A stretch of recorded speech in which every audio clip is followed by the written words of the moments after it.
Ah, running a little bit behind today, and Bam Bam's quickly gonna hop in the chat. I've got news for you. You are mine now. Yo, what's up, fight fans? And we're back at it with another edition here at Round One Sports TV. I am your host, Edwin, and we have an amazing show for you today. Let me know that you can hear me loud and clear.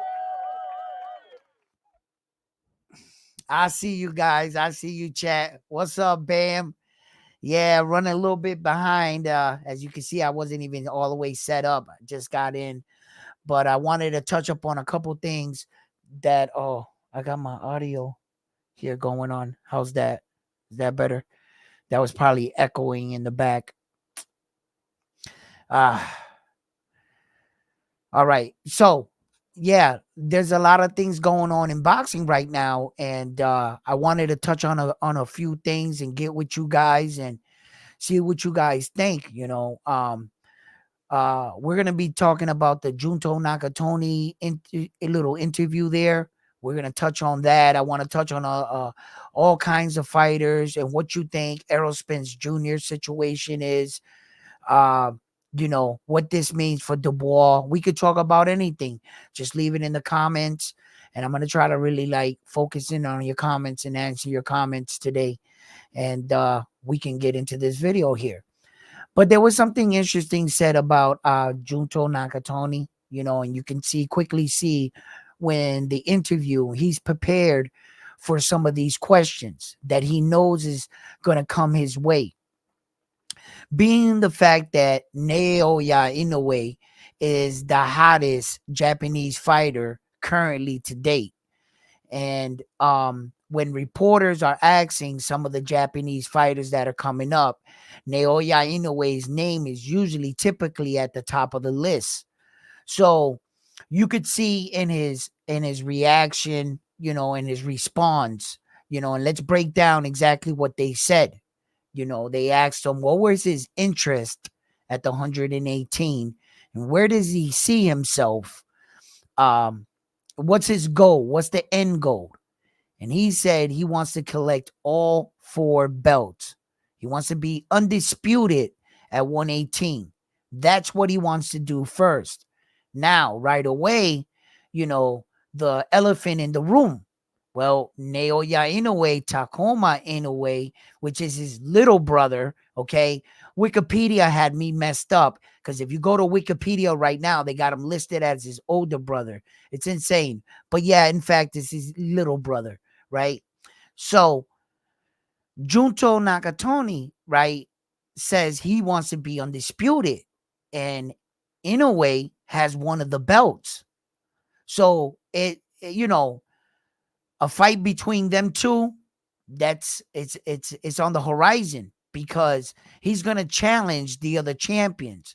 Now, by definition, I have been educating my fans on my show about these belt situations and how sometimes, it could turn you off as a fan because sometimes there's either too many belts, or the champions are not fighting the champions. It gets a little frustrating, right? So what needs to happen is Junto's team needs to offer Inoue's team, an offer or vice versa. And what they have to do is to come to agreements. But I want this to be known. No 2 champions are obligated to fight each other. They don't have to fight each other. They're representing their boxing organization. For instance, if I own the WBA, I represent the WBA. The WBA does not care what the IBF is doing. When the IBF guy comes around and he says, I want to challenge you, he's trying to say that their IBF champion is better than the WBA champion. Now, it's a win-win. Whoever walks away with 2 belts and now are representing both organizations. So every time that gentleman gets into the ring, they're going to advertise both of those belts and both organizations are going to get a slice out of the pie. You're going to have to pay sanctioning fees to them. So that's how that goes. So when sometimes you see these things, everybody's situation is different. Not all two are the same. So now, Jun Naoya Inoue's camp responded to the video, and they say they welcome a fight. Let's back things up just a second. The reporter went and asked him, okay, let's say you're successful against Takuma Inoue and you unify. Do you plan on going to the 122? And he said, possibly. He said, yeah, possibly. Then they just straight up asked him, will you fight Naoya Inoue? And he kind of like chuckled a little, looked at his guy. The guy said something. The guy said, repeat the question. Right? When it comes to Naoya Inoue, watch what you say. For multiple reasons. First of all, a Japanese fighter is not going to feel that he has to disrespect another Japanese fighter that is that high up. Maybe on a lower level, I'm pretty sure they've talked shit to each other, right? Over there. But when you're like the heart and soul and the pride of Japan right now, Naoya Inoue, they show their fighters respect. But as well, they're acknowledging that he may be interested in the fight in the future. But he's not going to go and say something crazy. See, that right there tells me that, they prepare him and he's like, what do I say when they say this? When they, whether he does or not, he's not, compared to our guys, right? Now you got Keyshawn Davis calling out Tank Davis when he's got a fight scheduled. It seemed like Keyshawn Davis likes to do a lot of talking when either the other guy got a fight schedule or he got a fight schedule. It's never really when he ain't got nothing going on. We'll get back to that. It's just Keyshawn, he be crazy sometimes. He be saying a lot of shit, and they're just letting him get away with it. Yeah, and look, we'll get to that. So Junto, he plans on fighting the little brother, and a lot of people are already making their predictions for the future. Let's talk about it. They're saying that Junto Nakatani will beat Naoya Inoue. And I'm saying to these guys, you guys got to slow down just a little bit. It could probably happen in the future. Maybe, I don't know. But as of right now, I think that Junto's really good. He's really talented. He's just a step below Naoya Inoue. You got to understand that Naoya Inoue, he's just not fighting in that ring. I don't think he fought a boxing match since the day he walked into professional boxing, actually. No, it's like he's a step ahead of the regular boxer. He was a step ahead. Like, he came out the gate so polished that look, it's a case where Junto's looking really good against these kind of guys. He's rangy. He has a great jab. It's just that he doesn't present anything that's overwhelming. That, like, for instance, he doesn't have the fastest jab Naoya Inoue has ever come against. He's not going to have the fastest jab. He's not going to have the fastest first step. He's not going to really present anything, right? But what he can present is proper training. Depending on how his coach prepares, you can get sneaky with Naoya Inoue because he's going to give you opportunities. Junto has to be patient and capitalize in moments where that Naoya Inoue feels that the other guy's not going to throw punches back at him. He's kind of developed this aura about himself that when he starts punching, he feels like the other guy's just going to shell up as usual. And in an exchange like that, Luis Pantera Nari was able to surprise him. He doesn't think that guys are going to throw the punch there, because if you typically would have thrown the punch there, he would have reacted. Sometimes Naoya Inoue misses opportunities because he's just not convinced that guy was going to give him that. He's looking for something else. And at some point in the fight, the fighters in front of him start to like evade and trying to survive. Paul Butler, a lot of them, Des Marinez. He made them all start to retreat. The only fighter, there was a Japanese fighter he fought in Japan. It went 10 rounds. That was an amazing fight. When other Japanese fighters fight other Japanese fighters, the thing is that out there, they have a tendency of being in the same circles. You have the tendency of running into the same coaches, guys, coming up with them. The one thing about Junto Nakatani, was born out there, but he trains out here now in America. So I'm not sure if they've ever come across paths. That would be interesting. That would be something I would have to look up to see if they've ever sparred as like amateurs. Junto, Naoya Inoue's kid brother, him himself.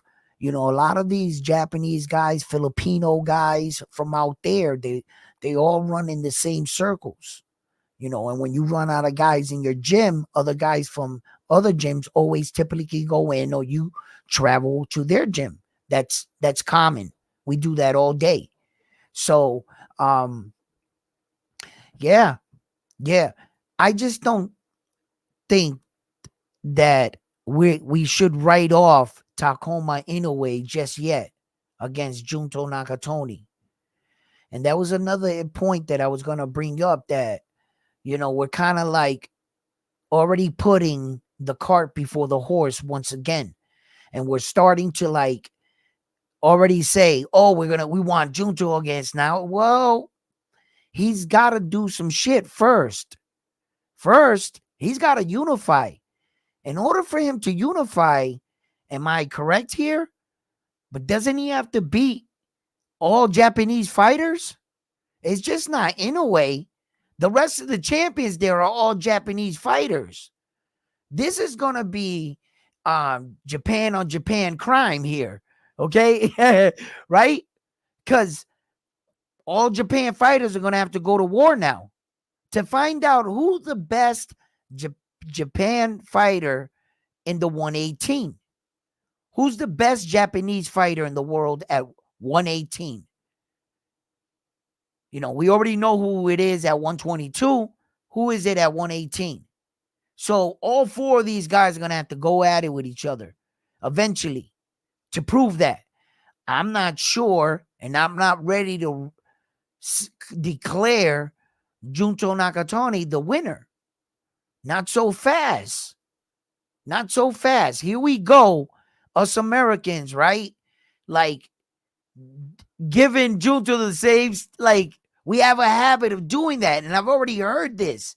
It's all over YouTube. They already got videos with Junto Nakatani and Naoya Inoue going at it already. According to them, he already wiped out the 118. He already has all four belts. He ain't did it yet, but according to them, and I'm just like sitting back looking at this saying, wait a minute. Is that how we do things now? Is that how we do things? We just like award him victories? Come on, guys. He's going to have to show us. He's going to have to get by all these other Japanese killers. And styles make fights. If you're not familiar with the rest of the champions at 118, it wouldn't hurt. And I'm going to tell you right now, you're not going to waste your time. These boys are exciting. They're champions for a reason. Yes, they are. Japan completely cleaned out that division. So now, everybody, when you're the king, everybody's going to want to come for the throne. Naoya Inoue is king. When you win too much, the fans will turn on you. They'll want to see something new. The next shiny new toy is Junto Nakatani. They're seeing his flashy knockouts. That knockout of Maloney, my God, that was a thing of beauty. He had a hurt man in front of him. His corner didn't want to make this decision to stop the fight. Where that you as a coach, when your fighter's telling you no, one more round, you got you bro, do the math. You're not winning any rounds. You're not punching with conviction. You don't got no pop on your punch no more. You're just getting your face punched in. That's when you as a coach, you got to step in and stop that. Junto Nakatani did his job. Said, you don't want to stop the fight? I'll stop it. Bro, he hit that dude with a shot. That shit was crazy. You should see the reaction of the lady in the tiger stripe shirt in the first row. The reaction, she just cringes. Like it must have sounded. She was ringside. She heard it the best. The full blunt of the punch. She seen it. It was like boom. She was like, yo, it was crazy. So I get it. But to just sit here and say that Junto's gonna beat Naoya Inoue like that, like right now, like I think Naoya Inoue's fought tougher fighters already. I don't see where I don't. He's got good power. He's got good range, but let's remember that Junto's little. He looks big against these guys. He looks, but he was just coming up the divisions, right? So he's not it. Yo, a lot of people think Naoya Inoue is small until you get in the ring with him. And then miraculously, it seems like he got bigger. Like in the press conference, he's in his suit and he's like this. He's like this, right? Then all of a sudden, you're in the ring and he's like, yo, you're like, yo, bro. He's not as small as I thought. Like, he's not that little. He's really not. And if he's already fighting upwards of 138, Junto 118, let's give him 122, 128, maybe roughly right around there. Maybe Junto's get it in. I'm not sure what he checked in his last fight. We're gonna find out October 14th. When they kick off all these fights in Japan. Naoya Inoue's kid brother Junto's fighting the next day. So we have a lot of big fights there. And then see these guys before we even think about Junto and Takuma, they're gonna have to pass their test first to get some of these fights. Let's pray that Junto stays undefeated. I mean, what is he? He has 28 fights, 21 knockouts, right? Junto Nakatani, he's fought what?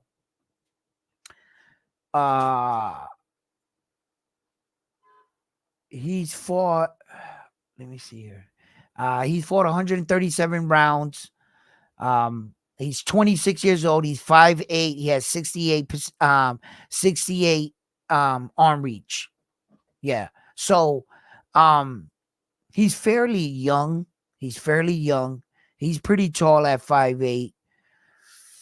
Naoya Inoue's 5'5". So Naoya Inoue is like a special 5'5". He's like a Tank Davis 5'5". He's small. He just doesn't seem so small. Right? He's like one of those kind of 5'5s, Let me see what you guys are saying, man. What's up, Armando? What's up, everybody? Don't forget to smash that like button for me.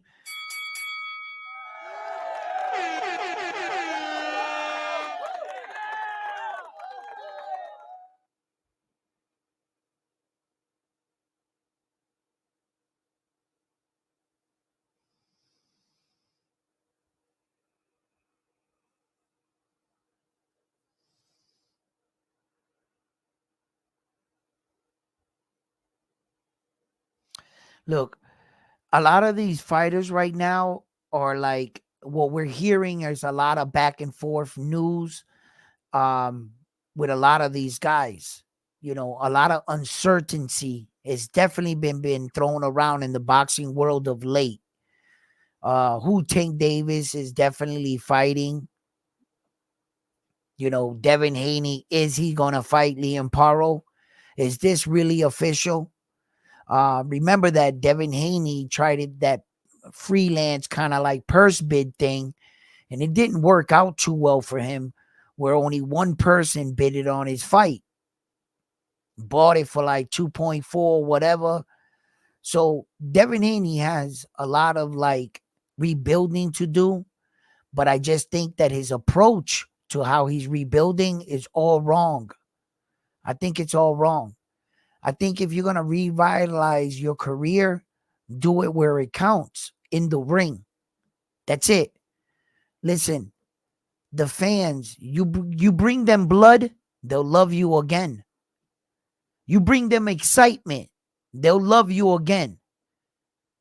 Devin Haney just got to focus on getting better rather than trying to fight the media and the criticism all around the board. I believe he's going about this all the wrong way. So, I don't like how Bill Haney and him have addressed his situation, but we'll see. Time's gonna tell. You know, the clock is ticking. As every week goes by, every week turns into the month. Every month turns into 6 months, and before we know it, Ryan Garcia is back. And he's going to be back in front of your face. And you mean to tell me you're going to be ready for him? You're going to hop right back in the ring with Ryan Garcia. You know, and I got to be honest with you guys. Regardless if Ryan Garcia tested for the PE, it's already been declared what PE he took. And I've never seen a PE work with that amount tested on those 2 days give you maximum like results or any kind of results. But since the PE was taken to cut weight, it wasn't like in a performance one where it gave you more stamina, cat-like reflexes. It didn't give you any of that. Even though it is what it is, he got called dirty. But I'm not sure that Devin Haney can give himself false confidence that he lost because Ryan Garcia tested positive with that thing. You better watch out, Devin Haney, with that. I think that Ryan Garcia was exactly who he was going to be. He was just happens to be dirty. He didn't have enough to get any kind of benefit out of it. It just, and even if he did, let's give him maximum benefit, right? That PE still is not going to turn you into a better boxer. It doesn't do your boxing for you. Ryan Garcia did that. So if Devin Haney, see, this is why I bring this up. Like accepting a loss, he got it overturned. But addressing what happened in that ring, don't go based off false narratives. Like the only reason why I lost is because he tested. Don't do that, Devin Haney. Don't do that. You better address your side of the street. No, the only reason why you didn't lose, you lost because of that. He could have been all hocked up on PEs. You didn't block the punch. The punch you called. The punch you bragged about. All you are is a left check hook. First round, first sequence, left check hook. Bam, caught him. What were you working on? There were 2 people in that ring. You have some part to blame. He could have been hocked up on everything. You didn't have to let him hit you. What were you doing? All of a sudden, he became the Flash, lightning quick. No, he was the same Ryan Garcia, trash, straight garbage. Ryan Garcia looked like trash against Devin Haney. Garbage. And if he looked like garbage and you couldn't block garbage, what's that say about you? What were you doing? Regardless of his situation, regardless if he's on P's, his performance was trash. So I was like, wow, Devin, the only way you're going to get around this, honestly, is to win.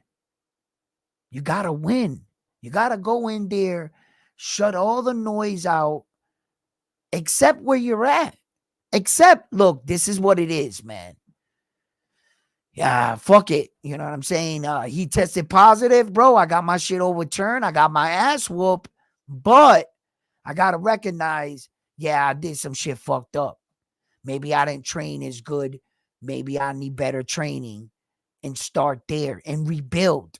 He's a young man with a lot of skills. He just needs sharpening. And I truly believe that Devin Haney will be champion again with proper coaching. You get him proper coaching, he'll be okay. But I don't know what he's going to do. I don't know what his decision making is going to be. So time will tell. So as for like this mega showdown in Japan with some of the top champions at 118 pounds, this is going to happen. Naoya Inoue has put it out there that his brother, in order for him to think about fighting him, he would have to fight his little brother first. He responded to Junto Nakatani's little interview, and he said, yeah, I respect him. I see him coming, but my brother is actually in his division. My brother actually has a belt. Tell him to fight my brother. And I wasn't so sure to just write off Naoya Inoue's kid brother. He's in his last two fights, he's 1-1. Now he scored a knockout with a body shot. Then he ended up getting dropped in the first round, like his older brother, on the same card in Tokyo that night where his brother got dropped in the first round, in fact, right? Little bro went down in the first round, faced adversity, came back in the fight, won the fight. So it shows that little brother has been in some wars. He's been champion in other division. He lost his belt. Naoya Inoue didn't get to revenge, I guess. He beat the man that beat his brother. When the Flash, Donaire, beat the Frenchman that beat Takuma Inoue for his WBC world title. And then Donaire beat him, got the belt, then fought Naoya Inoue for the second time. And when he fought him for the belt, that was actually his kid brother's old belt. So he beat the man that beat his brother, kind of like that. In this sense, he would be, if he beats his little brother, then big bro is gonna have, he's gonna revenge that loss for the family. One thing about over there, they're really high on family names. When you walk out of your house, you represent your family. Whatever you do out in Japan is a reflection to your family name.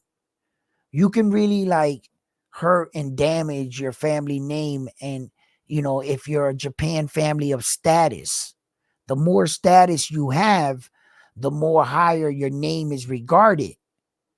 So, they're really up on that. So if Junto does beat Takona Inoue, you know, they're going to want to get that back. And as you can see, Japan Pride, they're real prideful people. And, you know, some might say they cocky, whatever, and, you know, whatever, but that humility is there. And the honor, that's the word I'm looking for. The honor is like real high. They're like, when they had an opportunity to get back against Luis Pantera Nari, and Naoya Inoue's team and his dad Shingo went to petition to take the band off to let him back into Japan. They did it for that, right? They, to get some get back, they took anything less, they weren't gonna lift it. He was banned for life, and that also, see, you could see they're respectful and prideful people, right? And it's all about, yo, bro, admit you were wrong. Once he fought Naoya Inoue, he dropped him. The way he conducted himself in and out of the ring over there after the fight, Naoya Inoue shook his hand. And once Naoya Inoue gave him, and that was important, and shook his hand, that it released all the tension in the room. And he had the power to do that. And I guess Luis Pantera Nari, I'm not sure, but I think he could fight back in Japan. They bowed to him. They showed him respect when he was walking out. The fans greeted him respectfully. They respect the fighters and stuff. Win and win or defeat, it's just about honor. So if he beats him, I think that, yeah, they probably are gonna meet. If Junto Nakatani takes that step, because we all got to keep it in mind here, Naoya Inoue is probably not going to go backwards. And I'm not sure if Junto is too far behind. And I understand that it's only one division. Had he took that leap right now, he was to leave 118 and go to 122. Now there's a possibility that he could fight Naoya Inoue, right? But that's, you gotta pay attention to what he said. He said he wants to unify. How long is it gonna take him to unify all four belts? Let's say a year at least. I don't think he's gonna do Naoya Inoue shit 6 months, because two guys don't got belts. So it's going to be more than a year. It's probably going to be 2 years. Maybe more than 2 years. 2.5 years on average to unify all four of those belts. Where do you think Naoya Inoue is going to be in 2.5 years? Is he going to be sitting at 122 waiting for him? No. He's probably going to move up. And in 2.5 years, he might be fighting Tank Davis by that time. The Junto Nakatani fight may never really materialize. And I just wanted to bring all the points and to show you guys that, he kind of said what he wanted to do. Junto. He doesn't want to go to 122. His business is at 118. He's content with staying at 118 and collect all four belts. It's time for Junto to start writing his own legacy and where he stands among the best Japanese fighters to ever lace him up. So that, when he looks back at his career, he could say, look, I accomplished this, I did this. It's cool to try to chase the big dog, but in pursuit of that, you could bypass a lot of opportunities. You had to write your own legacy, and you can give up a lot of chances that you should have had. Gervonta Tank Davis. He should be a way better champion. And I believe because of the fact that he was with the PBC and the Mayweather and them always just wanted to do in-house fights and not work with anybody else or work with any other organizations. They're real hard to work with unless you're giving them like full access to everything. And that's why Gervonta Davis didn't get a lot of these fights and didn't write a better legacy for the fighter that he truly is. So Junto Nakatani recognized, wait a minute, it's good that you guys want me to chase him, but I can't beat one guy, right? Well, actually, you could with him, right? Depending if he had all 4 belts, right? If he moved up to like 126 and he had 1 belt and then Junto finally fought him, that would only be for 1 belt then, right? Okay. So let's calm down the situation. I understand he has 4 belts. But typically, if you was to fight a man with a belt, a normal champion, you can't really just beat that one fighter and let it define your entire career. It's still only 1 world title, 1 world division. That's it. What did you also accomplish with that? It's good that you did that, but what else? What else do you got for us? How are you walking into the Hall of Fame? How long are we going to have to keep running down your name and denying you because there's other better participants?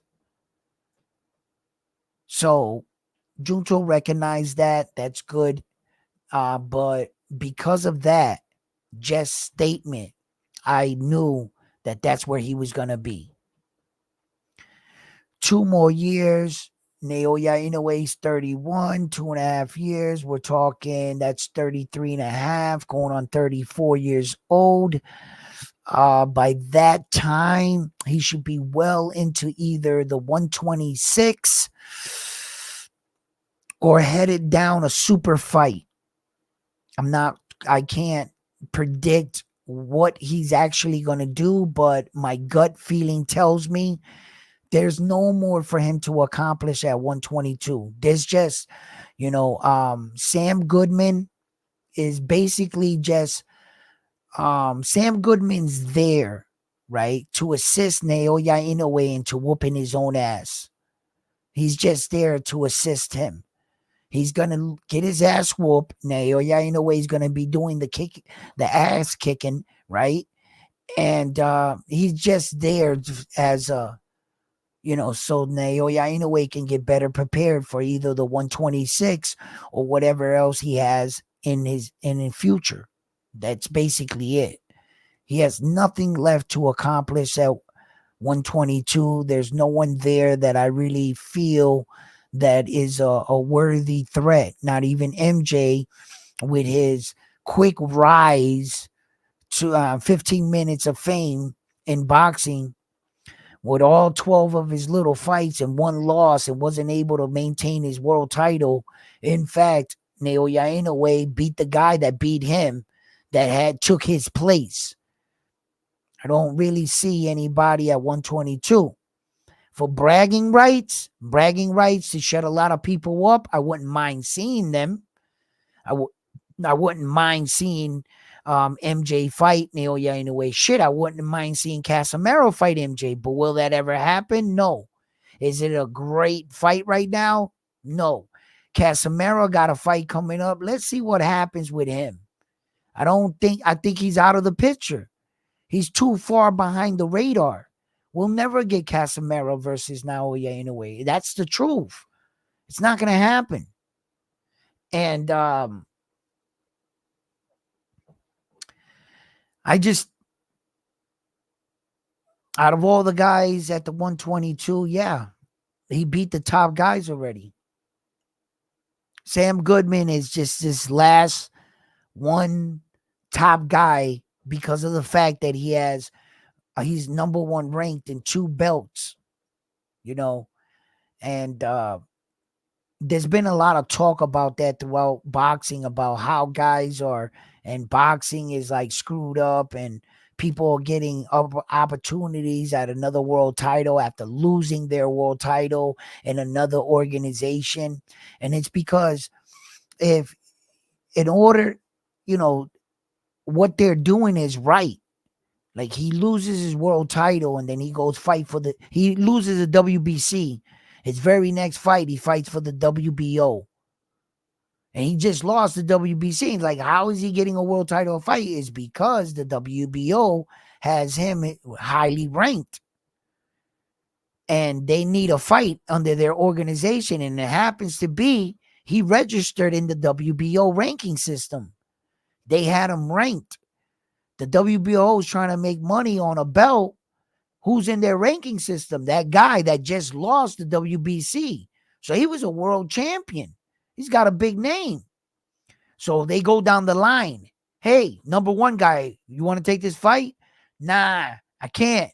I'm out of shape. I'm on vacation with my wife. I'm not going to be ready. Okay. The number two guy, yo, what's up with you? I'm injured.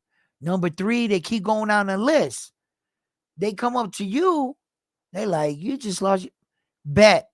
Put him against the top number ranked guy against our guy.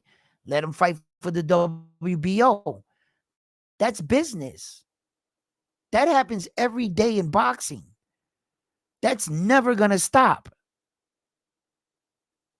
You would have to check, because every time you're thinking, oh, this guy, he's in the ranking system.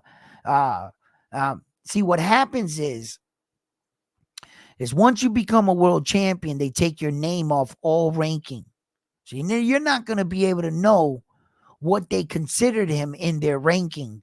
And if in fact, once upon a time, he was in their ranking, you would have to go back, look into the archives. Because if he was champion for a while, he's not going to be on the ranking systems, his name. But it doesn't mean that the WBO didn't favor him. So by him losing, he was still highly ranked here. That's how they get away with this shit. Loopholes in the game. Sometimes it's real bullshit, but it's real shit. And these are rules that are in place. You mean to tell me if you're playing a board game and the rules in place for you to hop 3 steps up, you're not going to do it? It says secret tunnel, secret door, or secret room in that room to teleport you to the across the board. No, that's not right. I'm going to walk out the door and roll the dice and get there with each step. Rather than just saying, oh, look, beep, beep, right there. Use the rules that are in the game. Sometimes you could, but this is a business that wants to represent their sport. Former world champion just lost in your organization. Shit, we'll take them. We'll take them. Oh, title shot. Business. Ching, ching. Business. Some of these guys get locked into trilogies, holding up divisions. Ask those guys why these guys are fighting for fucking 2.5 years. They're just fighting each other. He beat him, then he beat him. Now the trilogy. Now we want to see it a 4th time. Oh my God, they're fighting for the 8th consecutive time. Can you believe it? He's got his walker with him tonight. Yo, it gets crazy sometimes. So you got to pay attention sometimes to like some of these guys success and big names. Sometimes it's like a trump card nowadays. If you're putting ass in those seats and people are actually coming out to see you, that's going to be a no-brainer, unfortunately. I always try to tell this channel that boxing is a business disguised as a sport. This is just one cash cow business, and they need to keep the machine running. So sometimes you're going to see things like this. Sometimes it fucks it up for the guy that's really coming up and doing it the right way. Naoya Inoue. When guys are coming up doing it the right way And we've seen so much trickery and bullshit and favoritism and this guy's scheduled fight that when we see the real deal, they don't want to accept the real deal. No, they don't. What they can't accept it. It has to be like everything else. Lies. He's a hype job. He's this, he's that. He can't be this good. He's got something in his gloves. He's shooting steroids. You mean to tell me that this guy looks like he shoots steroids? Are you out of your mind? He's like this fucking skinny, bro. It's crazy, right? It's like they'll say anything but the fact that he's good. They'll say anything but the fact that all the things that he's accomplished. The only way they can talk around Naoya Inoue is exactly that. Talk around him. You can't actually call him out on what he's done. You could play around with the names because everybody's not familiar with the guys he fought. But I'm here to tell you, he fought 15 world champions. Those are world champions. You can't take that away. It's so when it's all said and done, unfortunately, like when the greatest retire, it sucks, and you see one of the best leave the sport and you know it. It's always hard to watch them go. They're usually the great ones, the real GOATs. They're usually appreciated like painters, like a painter. A painter dies broke. Nobody's buying his paintings, right? Or they see works of arts in them, but they're not paying all that much money for them. What makes his paintings priceless and so much money is the fact that he died. That now his paintings become one of a kind. You know for a fact you're never going to get another painting from that man. He's dead. So this is it. That's like when a GOAT retires. He's never going to throw another pass or another Super Bowl. This is it. This is where his legacy lies. You see? And most of these guys, sometimes they don't even realize when you're in the moment, when you're in the height of your career. And some athletes talk about this. They say, man, I wish, I didn't have time to appreciate everything I was doing because I just get it in there knocking people out. Next, who you? Let's go. Bam, knocked them out. You next. Bam, knocked them out. And never really got to appreciate what they were doing. Tom Brady was like, man, I wish I knew that was the glory days. When I look back, I'll be like, yo, those were the glory days. He was just like, I'll just touchdown. Let's go. He didn't have time to stop and smell the roses. And sometimes athletes experience this, and when they retire and it's all said and done, then like it seems like a lot of people take interest. Who's this guy knocking people out? Bam, bam, bam. Whoa, he's explosive. Hey, when's he fighting next? Oh, he retired. When? Yesterday. What? All this time you could have been watching him. You could have been seeing what everybody's talking about. And when we compare these fighters, I compare and see, when I look at boxing, I understand styles. And I understand that every style does not have to look the same to become superior or considered elite. I understand Terrence Crawford's style does not have to look like Naoya Inoue.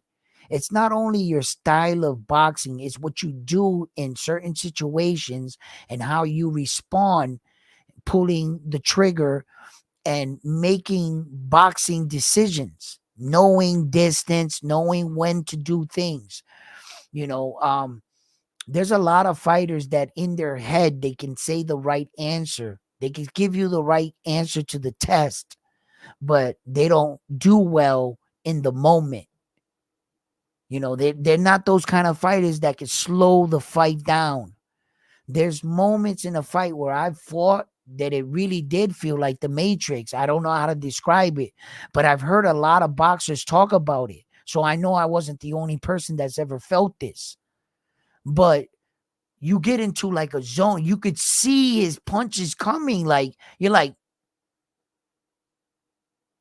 man, hold this. And you knew what he was gonna do. It was like he's gonna throw the right hook, slip. He Here comes it, slip. Like, and it's just weird. It's just weird, but it happens. And until I like started hearing people talk about it, I thought I was unique. I thought it was only me. I was like, oh shit, I got superpowers. I'm not gonna tell anyone. I was like, bro, I was slowing down time in there. Like, yo, I really thought I was like the only person that did that. Right? I was a kid, you know. And no, coming to find out, like, I guess like it happens to a lot of fighters. I wish I could turn it on whenever I wanted to, like a light switch, but it doesn't work that way. Um, so when when when you're thinking about like the top elite guys, you know, sometimes there are fighters that are some of the tops, but you know, they're not going to look like really elite fighters. Like, case in point, right? Luis Alberto Lopez, right, has a unique style, but make no mistake, right? It's real unorthodox. It's a wild kind of style. He has this real open guard, right? He mastered his timing and distance, closing the distance and how fast it would take him to spring to hit you with that shot to shock you. He mastered that. It was a unique style. And when I look at fighters like that, I can't say, you know, and look at it and say that's just luck. No, you got to recognize it for what it is. He understands himself.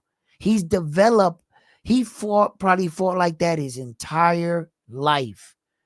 That is a style, that is a unique style he developed. There's a lot of people that do it similar, but he was doing it at a really high level and it looked garbage as hell. To the untrained eye, you'd be looking at him and be like, he's about to get knocked out. Somebody's just going to time him. You couldn't time him. He knew how to roll. That's what I talk about. When you have a style, a complete style, you got to have an offense and a defense. If you're doing that style and somebody was to throw offense to you, what is going to be your answer? He had an answer for when guys threw punches back. He would roll like this, snap back like this, and go like, and he would move. Yo, and guys were just missing him. They were like, and they couldn't understand it. Every guy that came in and fought him thought he was just as trash, and it made the other guy look bad. It was like, bro, you must be garbage because I'm going to knock this and get rocked until he got brutally knocked out. It caught up to his ass, right? He got a little laxy-gaggy, you know what I mean, in the fight. I think he got to that point where he was bored and homeboy saw the whap, it caught him. And he also hit him in the right spot, like, you know, laid him out like that. That's a beautiful knockout too. But back to styles. And that's what I mean. When I break down styles and I see other boxers, I don't judge them to the next fighter. You have to understand let's see what his style is made of. Mayweather had a particular style and everybody knew it as the Philly shell. But Mayweather took that Philly shell and he stepped it up to a different level. It was no longer the Philly shell, what he was doing in there. What Mayweather was doing, you had to have a lot of his God-given talents to pull off what he was doing, because he did so many mistakes in the ring that a normal fighter would never get out of that. As you can see, most of them are getting knocked out trying to do that shit. You can't do that. That's a mistake. This mofo right here, He had cat-like reflexes and agility like out of this world. He knew what you were doing in the position you were. He understood angles. Mayweather, like he understood the human body. He understood you only got two arms. There's only so many things you could do from this side, from this side.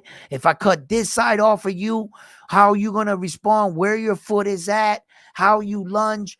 You know, he's already tested. He was so smart. That's where his genius was. His genius was in the ring because he understood way more than just your typical boxer. You know, what it would have took you, it would take you years to make a young man understand these concepts, put them together in his brain, and make him perform that way. It's one thing to talk about it. Yeah, I can tell you everything to do. I can't do that shit. If I could, I probably would have been a multiple. No, I wouldn't. And I still would have probably been anyway. Yo, I'm trying to tell you, like, a lot of people understand what to do. And it's one thing to explain it, but it's another thing to go out there and execute it. Some fighters grow faster than others, and some develop slower. Some they come average, just the average Xander Zion. Xander Zion is a good fighter. He's just coming along. You know, he's not like some of these guys came out so polished that they expected a lot from them early. Naoya Inoue was 19 years old when he came out, and only 6 professional fights. He dared to be great and became a world champion in 8 professional fight. He was a 2-division world champion by then. So like those are guys that he didn't mess around. Naoya Inoue stipulated in his contract that he wanted no tune-up fights and he wanted to compete for belts right away. Right away. It wasn't like, you know, the way we typically want to bring up our young men. You know, Abdullah Mason, Keyshawn Davis, you know, get 5, 12, 14, 16 fights under your belt. Tank Davis, 16 fights underneath your belt before you compete for a world championship. That's 16 fights is actually fast. Before you typically compete for your first world title, it's anywhere between 25 fights and 30. So let me clean that up.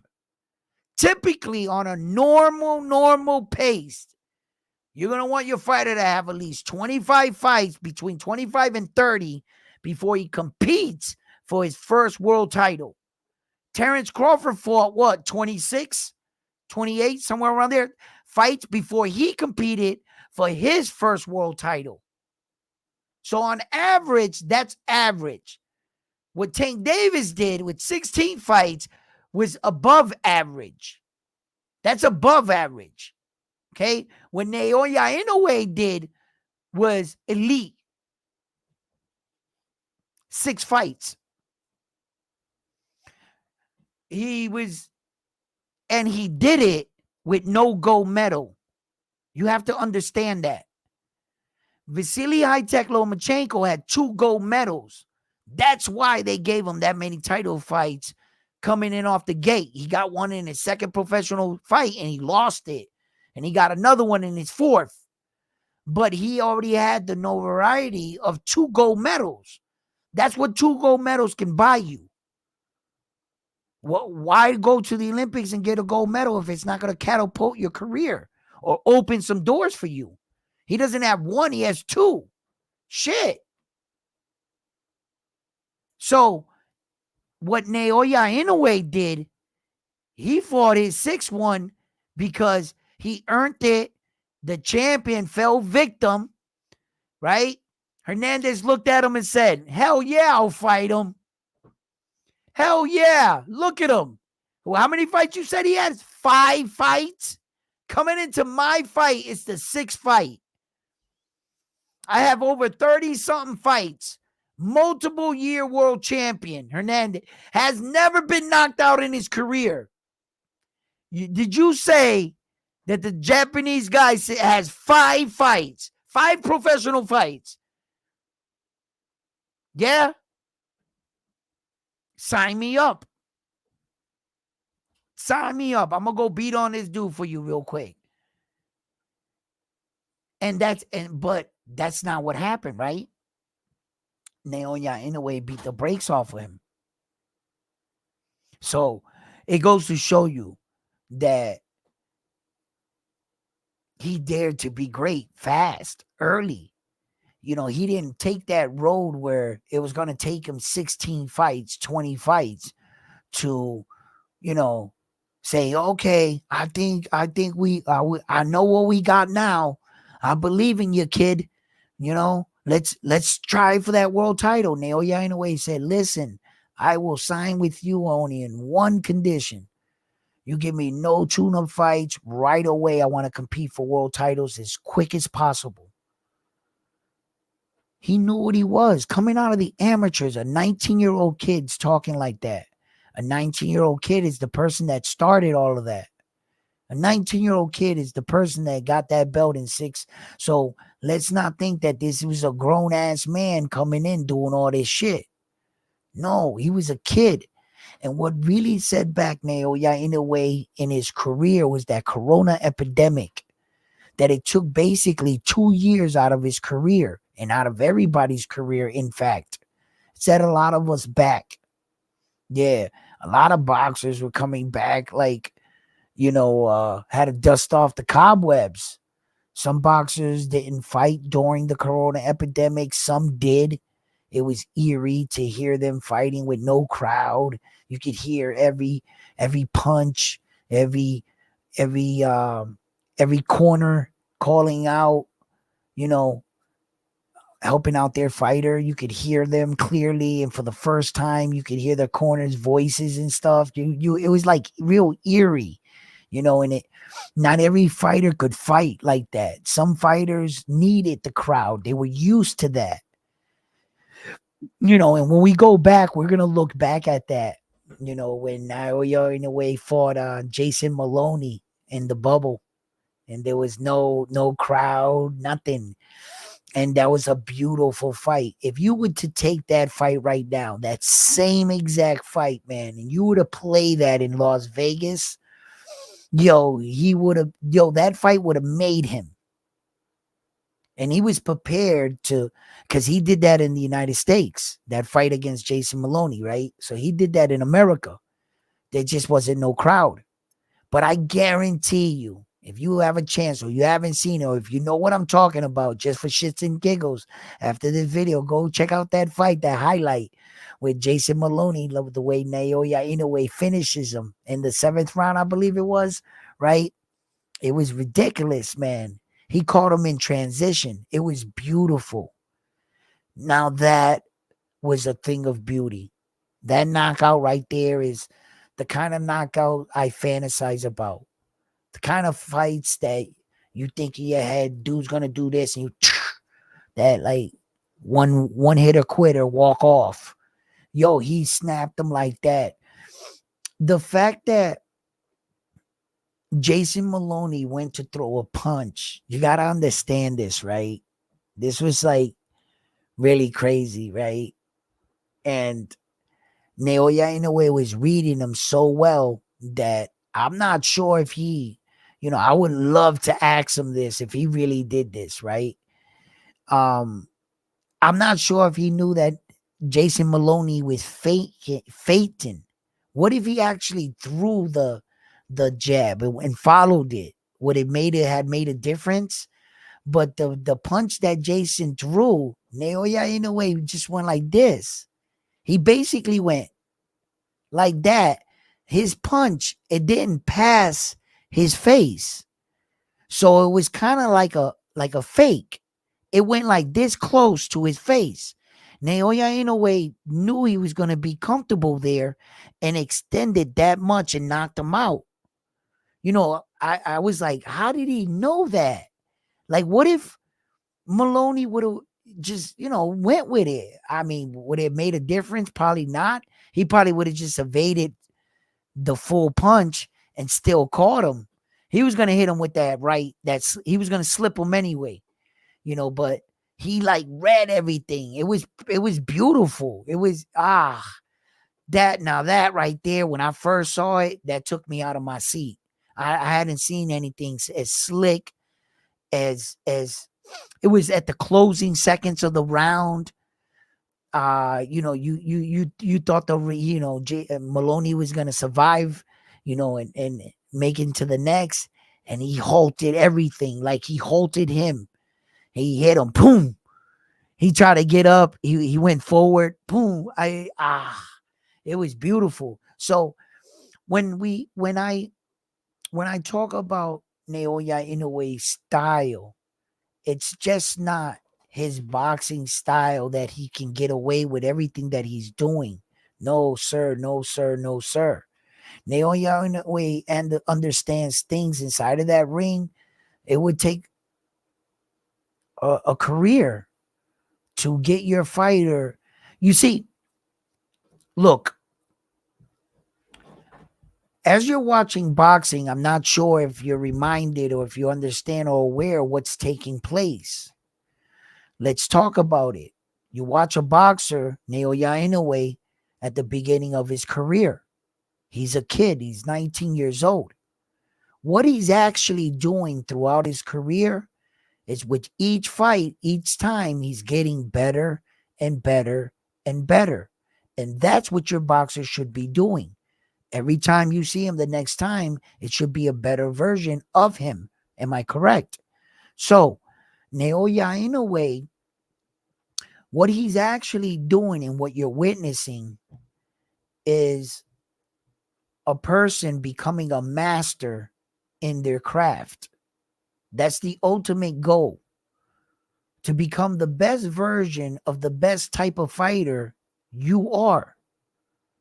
Where he's trying to get to is that when you have a lifetime of body of work, you're eventually going to get, if you keep chasing it, you're eventually going to get to a place where you understand everything so fast. If he steps that way, he's going to do X, Y, and Z. If he does this, etc. You're going to cut the fight down so fast inside of your head, you're going to get to your target much faster. You're not, first of all, you're not going to do that first hesitation when you step back and you read your opponent in front of you. Then you lift your hands. You realize you didn't have to do that. You could have worked from where the moment he was stepping to you. You didn't have to get set. Right? From the moment you don't get set, you realize there were things that were going to transpire in this sequence, whether you create it or he creates it. Sometimes I like to be on the creating side, right? If I hit here, bow, what's your next movement? What's your typical reaction to that? Are you going to throw the right? If I hit pop, you're going to go pop. I created that. I made you do that. I went pop, pop. Okay, so since I know this, what am I supposed to do? So I'm going to go pop, pop, boom. That's going to be my sequence. I'm going to create this. You're walking up, pop, pop, pop. I go pop, pop, boom.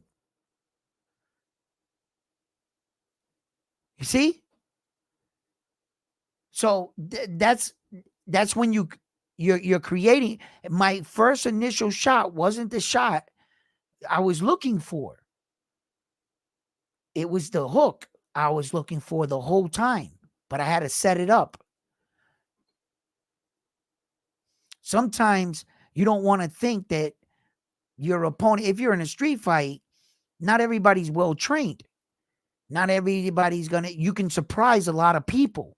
In fact, body shots, gut shots, my favorite. It always drops them. Always. Right? It's different, but creating things. Naoya Inoue is the type of fighter that he creates things. He understands, first of all, you've been training. You're a professional athlete. You came into this ring with what? A game plan. Some fighters don't typically have a game plan.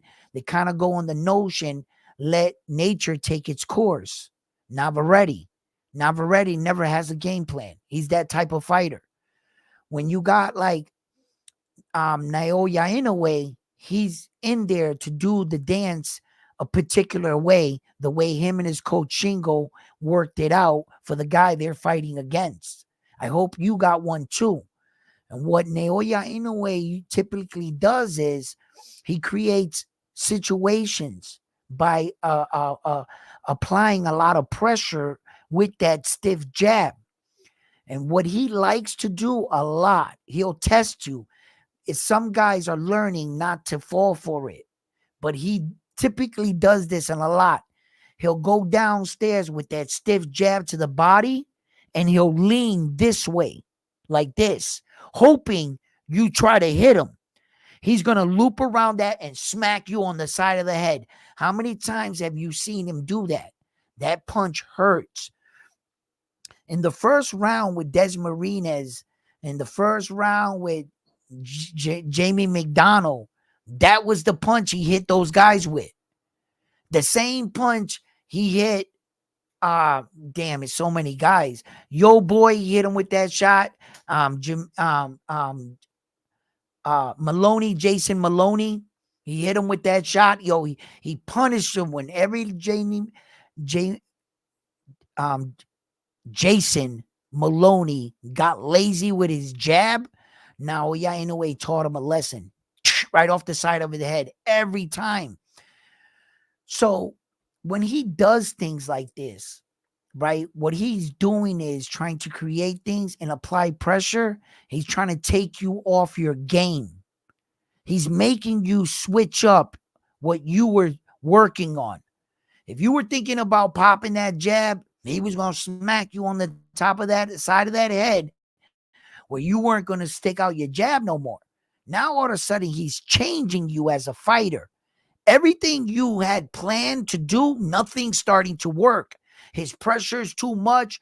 You're getting hit shots here. You're starting to go back. Now you're just reacting. You just want him to back up. You're just throwing punches at Naoya Inoue. And now he's starting to get slick on your ass. That's when you start seeing him do this. You don't want to see him start doing that shit in front of you. Now he's really feeling himself. He's just like, right? So all this with the amount of power that's probably coming your way, it's probably overwhelming. And I've seen a lot of fighters forget what they were supposed to do. It seemed like Stephen Kubo Fulton instead trying to get like reset himself and get himself like confident back up. And he kept breaking that. Stephen would like circle out, he started stepping to the side and trying to get like, a quick reaction, but he happened to pop Naoya Inoue's head back on that sequence when he stepped to the side. He was like, bam, right? And Naoya was like, bam, but he couldn't find anything else to do with it. He couldn't follow it up. There was no more success. He caught him while Naoya Inoue's lollygagging. He hit him with that shot and, in fact, woke him up. And Naoya, okay. It was just worse from there. So you're going to have an answer. You're going to have a game plan. You're going to have some attributes in order to beat Naoya Inoue. I believe that Junto Nakatani is, he's tall enough. He brings some attributes. He brings a little length. He's kind of rangy. He does understand punch sequence.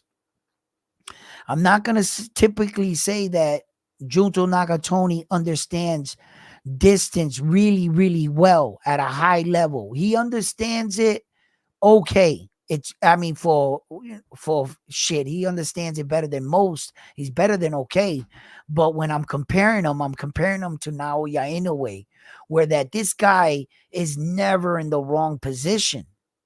He's always in position to throw the right punch. And it always seems he's throwing the right punch. Everybody talks about it. This is not something new. He knows distance, timing, perfect punch placement. Look at that punch, the way it's freaky. His power is freaky. He can hit you from a short distance and not have to get any torque. He can hurt Junto Nakatani on the inside if he chooses to at a short distance without have to wind up. How long is he going to be able to take his power? I don't count Junto out. I just think he's just not quite there yet. I think in order to beat a fighter like Naoya Inoue, somehow you would have to keep him on the outside. I find that very hard to do with a man so explosive like Naoya Inoue. Whenever he wants to activate any of these powers in his fight, he can go into his bag. If he wants to become like a like a moving fighter, he can. If he wants to fight flat-footed, he can. If he wants to fight in the inside, he can. And he excels at all of these areas. If he wants to fight on the outside, he can. He fought on the outside against Luis Pantera Nari when he dropped him and he baited him into that mean check hook. Yeah. So it wasn't like, it's not like, you see, that's the thing with him, Naoya Inoue. That is the thing. Whenever he's in trouble, he has a lot of tools he can go into his bag. Usually, some fighters are one-dimensional fighters, or they only have so many things that they can do. They're going to be themselves. You can count on them being themselves in the ring. And Naoya Inoue, he could switch it up at any time. He could apply different kinds of pressures to you and bring you and put you in different kind of situations in boxing, and he can be fluent in it. He can be fluent in it, and he's just that's why do you think we consider him one of the elite fighters in the world? Because that's elite shit what he can do. That's why he separates himself from everybody else.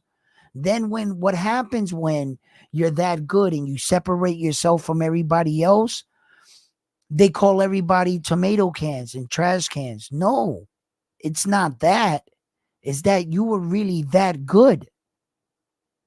No one's on your level. And it's hard because now, is it his fault that there's no one on his level? That we have to wait for someone else to come down from a lower weight division that we believe just maybe can beat this dominant champion? I'm not so sure about that. I would actually like to see that. I think he has good height. I think he has good size. I like everything about him. Honestly, I don't think the fight's going to happen. I think they're both Japanese fighters that are headed in two different directions. Yeah. And although I believe Naoya Inoue's kid brother may just possibly fall to Junto Nakatani, I'm not so eager, just to write him off. Hopefully he finds a way around that power. You never know. The little brother does have skills. He does have skills. I'm not too sure if how he would take Junto's power. Junto's brother's chin has been questioned. His body, he's more easier to hit than his older brother for sure. Although, um, if I was to guess in that fight right now, I would give the slight edge to Junto Nakatani.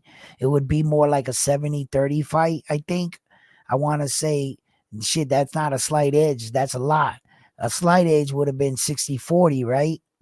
But honestly, I think Junto beats Takoma like convincingly. I think he beats him. I don't really think Takuma has anything that's going to keep Junto off of him at all. At all. That's like my real honest opinion. Just showing Takona in a way some respect as a world champion, not writing him off like, hopefully he makes a better fight of it and maybe shocks all of us and pulls the victory. Other than that, if things should go the way, I think Junto Nakatani beats Takuna Inoue convincingly, hands down. Yeah.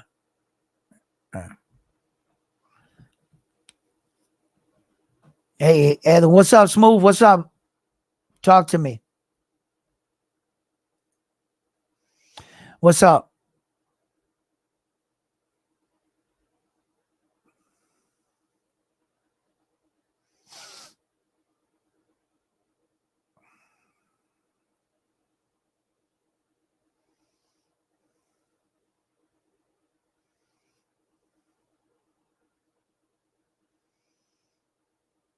What the hell are you guys talking about in here?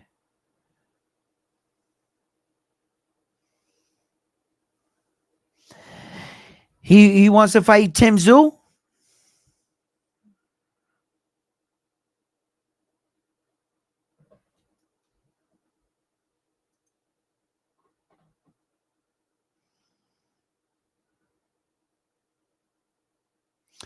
That would be a good fight against Virgil Hill. That's a tough fight.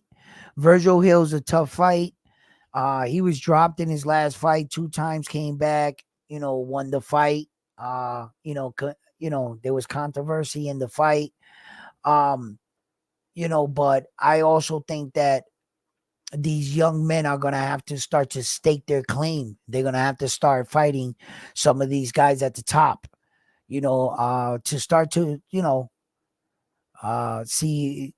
see if they can become world champion. Yeah. Those are some good fights right there. A lot of the things that are going on up there, and a lot of names are being thrown around, and Sebastian Fedora's name, obviously, because he currently has 2 of the world titles up there at the WBC and the WBO. The WBO is putting a lot of pressure on him to vacate that belt just to try to put it around Terence Crawford's waist, right? And Sebastian Fedora's father is like, damn, we just became champion, and right away you guys want us to fight the freaking #1 best pound for pound fighter in the world. Like, give my son a break. Let him fight some other guys. Like, wow, he has to fight this. Like, shit. Not just any fighter, right? The best fighter in the freaking, So it was like Sebastian Fedora, as a man, he doesn't want to shy away. But his managers, his father, and his handlers are like, wait a minute, hold up. So they started catching interest with Errol Spence Jr., but there's just a problem. I don't think Errol Spence Jr. is the same man he once was. I don't think he's as committed as he once was. And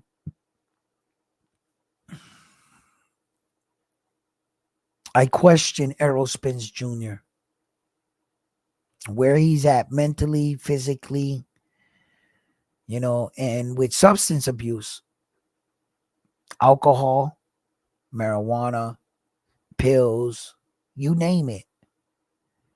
I wonder where he's at with all of that stuff. He's been on vacation for a long time. And it seems like he keeps going on these vacations when he has a lot of business in front of him. A lot of opportunity for millions of dollars on the table. But Errol chooses vacation over all of that. Now you want some soul searching and I think there's something wrong. Where there's smoke, there's fire. Errol Spence Jr., one way or another, he hasn't really been himself since when? When's the last time we actually saw the real version of Errol Spence Jr. in the ring? I mean, he fought Ugas pretty good. Danny, nah. When's the last time you actually saw Errol Spence Jr. in the ring? He definitely wasn't in that ring with Terence Crawford that night. And this was happening way before that. That wasn't Errol Spence Jr. you saw in the ring, even with Ugas. He did good and better with Ugas. There was like flares of him in that fight. But he wasn't 100 in that fight. Remember when Ugas knocked his mouthpiece out and he thought his teeth hit the ground, and Ugas hit him with that two-piece that flared him to the rope? Wasn't even focused in that fight. He's chasing his mouthpiece, just looking down at it like, you know what I mean? Like, it was crazy. So, I'm nervous for Errol Spence Jr. actually. And although I hardly criticized Stephen A. Smith about telling him to retire, and I was like, who the hell are you to tell this man to retire? You know, that's up to him and shit and all this other stuff. I just think that as of right now, he technically only lost to one person. Don't do it. I don't know. There's something wrong. There's something wrong in his life. Whether his is physical, he got himself in a situation he can't get himself out of. There is obviously something wrong. You don't walk away this long with that much money on the table. He was coming off even that Terrence Crawford ass whooping. He made $27 million in pay-per-view buys. There were so many opportunities for him to hop back in the ring, and he never honored that Terrence Crawford rematch, which goes to show you, yeah, he didn't want that smoke no more, and he shouldn't have. I wouldn't get back in that ring with a man that did that to me the first time. It was obvious I wasn't in that ring that night. So, you know, look, Xander Zion, young fighters, they have to start establishing themselves in these divisions, fighting for these world championship. You know, basically, you know, you did everything to get here. You know, let's see if you're championship material. Unfortunately, these are the men in your time and era that are going to be here. Young Xander Zion is fairly young, I believe. You know, he'll be a world champion eventually. Let's see where he ends up. And there's just, you know, a lot of opportunity up there, but there's a lot of uncertainty right now in these months of boxing. Right after this Daniel Dubois fight, it seemed like a lot of fights that were supposed to be happening or materialize. Vasily Lomachenko versus Tank Davis. There's a lot of fights that just fell through one after the other. Shakur Stevenson fight, now Tanks, Devin Haney's situation. Like, a lot of these situations happened to occur right during the same time, I felt. And I was just like, let's see what's going to happen in this 135-pound weight division, because I feel like Tank Davis is just, you know, I wouldn't fight another fight unless it was a fucking title fight. I would make it damn clear to Prime and all of them, offer them the money they want, pay them whatever the fuck they want, but get me those belts. It's up to you to get those guys in the ring now, because you're my boxing promoter and you're supposed to believe in me and back me. Well, then make them an offer they can't refuse, so that we can get inside of this ring. You know, and I think that that's what Loma wants. Loma knows I might take an ass whooping, but pay me accordingly. Yeah, I got a belt too. So, like, yeah, I might take this ass whooping, lose my belt, but how much is the belt worth to you? Maybe he didn't like what they were saying and he walked off. You know, I don't know. I'm not in the room, but yeah.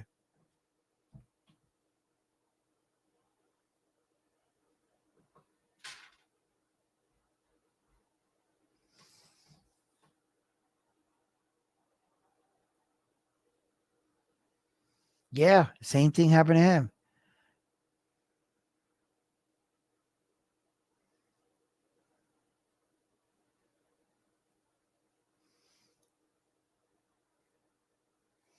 All right.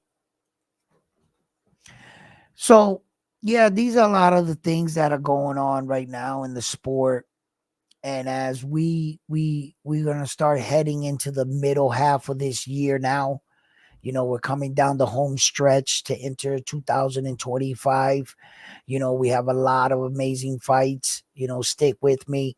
Oh, my man, how you doing in the building?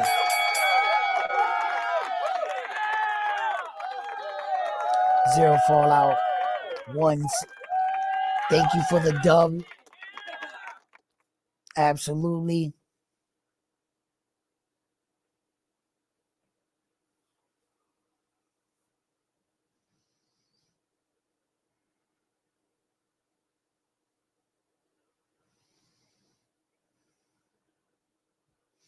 Money can change you as a fighter. It definitely can.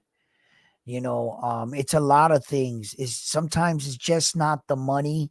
It's a lot of things that come with it. The money is 100% like, at fault. But and then it's the movie stars, it's the rappers, it's the celebrities, it's the people that, all of a sudden, the fighter loses focus on what got him there. You know, did you just dedicate 12 years of your life to finally get where you're at, get the buzz that you're getting? Perhaps you won your first world title. Then all of a sudden, you want to start hanging out with NBA players and football players that got ridiculous amounts of money. And they're taking you on boat cruises and here, and you're going there. And all of a sudden, those days start to turn into weeks and months. And then all of a sudden, you're coming out of pocket with your money. You're having a great time splurging. You're keeping up with them. You feel like the man until you go into that ATM machine and it says decline. You're like, oh shit, I need another fight. By this time, you look down, your belly's like that. Life's been good to you. Too many Rolexes. Oh shit, I need a fight. Now, you haven't been staying on the level of your competition. Your competition was still starving. They didn't win their first world title yet. They're still in the gruddy gym looking at that crack in the wall that's next to your picture. And every day they come in and they work just that much harder to take away everything you have. And as a champion, you finally get there. And what was the first thing you want to do? I'm going on vacation. The champion's curse. You got to fight that. Naoya Inoue understands that a fighter in an athlete's moment, it's a very small window. Typically, depending what sport you're on, a 10-year career, it's really not that long. From 20 years old to 30, after you're 30, I hope you're really good and your knees are holding up, whatever injuries you sustained. And these fighters don't have a lot of time to play with. Errol Spence Jr. wasted 4, 5, 6 years of his career that we could have been seeing him in the ring, fighting massive showdowns, massive fights for massive opportunities and massive legacy. He wasted some of the best years of his life. Now, just like the majority of us, because life does not come with a manual. Life didn't come. I wasn't born and my manual said, if you fuck around for 15 years, you're not going to be able to get and explain why. And convince me not to mess around with when I was younger. Right? So then they get about 30, 32 years old, 33 years old. Now, some, very few, get to turn it around. And for the men and women that do, congratulations. But sometimes when that fire goes off, it's hard to turn it back on. Fighters like, you see him, big fighters, celebrity stars like Conor McGregor fights Floyd Mayweather, right? After that fight, he was never the same ever. I'm not sure if he ever won a fight after that. Oh, yeah, he beat Cowboy Cerrone or something, right? That fire turned off. He couldn't turn that fire back on. He was never that dominant. It's hard to train when you sleep on silk sheets. He couldn't get up anymore. Sometimes money knocks you out, you know, and it's everything else that comes with the money. But you are 100% correct, my man. You know what I'm saying? And thanks a lot for supporting the brand. Please don't forget to just do a small thing and give these videos a like for me. Do that for me. Thank you, man. 10 years is a lifetime in the NFL when, like, career average, what is it? 4 to 6 years is life expectancy in the NFL. That's why they used to put a cap on the NFL player for the first 4 years of their career. They can't get these massive contracts until they give the NFL 4 years. And that's typically the best years of their lives in the NFL is the first 4 years. After that, you're traded to other teams. You know, you're running backs, life expectancy of a running back, 4 years. That's it.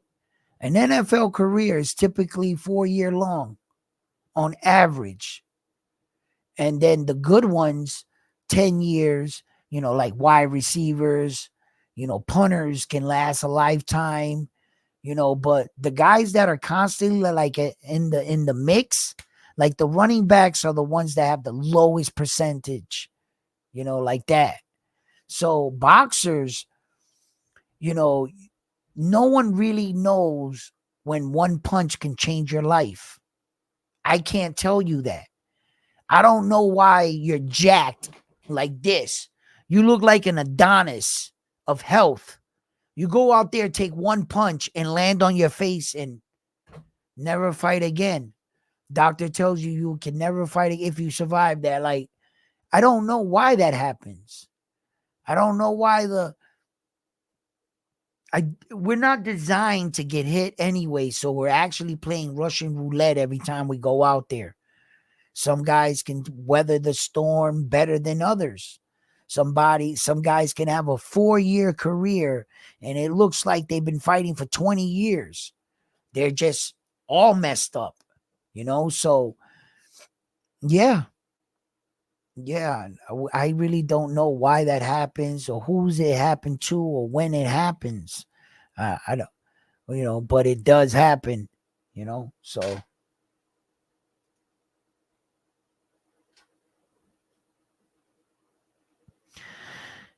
100 million changes you. I'll say, listen, I'll fight Naoya Inoue right now for 100 million off my couch. And I promise you, he will beat the crap out of me, but I will jump on him like a spider monkey. All right? All right? You ain't going nowhere. I might Mike Tyson that ass. Yo, I'll lose my mind for 100 million. They like, you must survive one round. Bro, I might scoop him. yo, I can't let him hit me. I'll just be like this. Yo, hell yeah, 100 million, that'll change anybody. But you gotta make yourself $100 million dude. Jay Pauls is fighting Mike Tyson because of Mike Tyson's name. Mike Tyson, and it's crazy, right? Like a lot of people like, okay, I know this is a gimme fight or whatever, and I can't stop Mike Tyson from doing Mike Tyson shit. I'm worried about him in this fight, of his age and how he'll be able to take Jake Paul's punch. I'm worried about him. But Mike Tyson's been a fighter for a very long time. I'm not Mike Tyson, and like I said, we all age and we're all different. If anybody can do it, I hope Mike can do it. But that's definitely something that Mike made himself, that he could probably get that much money. But it's not like Jay Pauls is talking shit to a 20-year-old Mike Tyson. Let's just be honest. that wouldn't happen, right? So hey, it is what it is.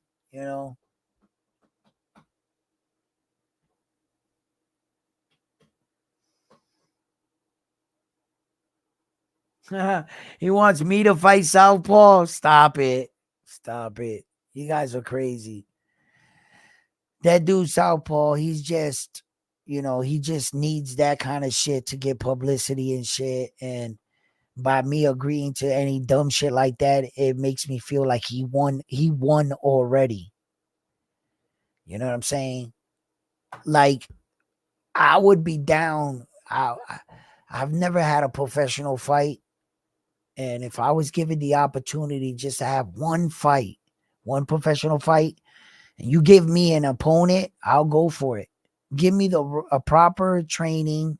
I got my own coaches out here. Would have just give me the time frame, and I think I would have went for it. Hell yeah, hell yeah. What? Put me under them bright lights just once.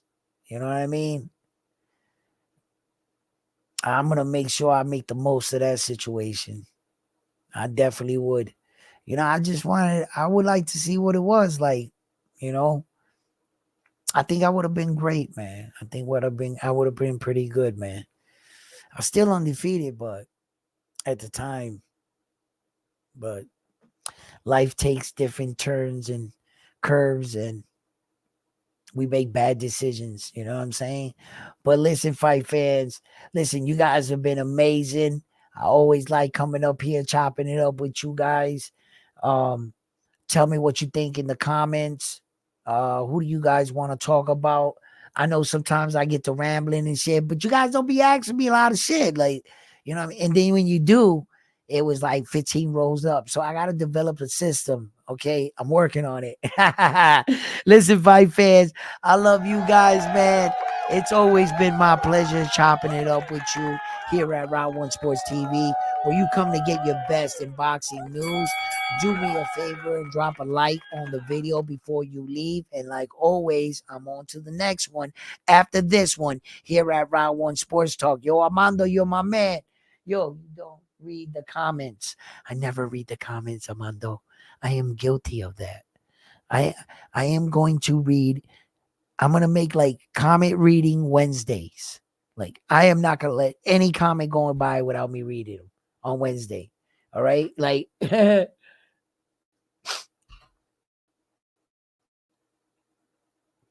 He said, I need the money. He's going to fight. He's going to fight for 10 million. I need the money right now. Let's go. I'm still down to fight. Yeah, absolutely. Hey, man, you guys are amazing. Armando, tomorrow, I'm reading every one of your comments. Everyone. All right. Love you guys. Peace.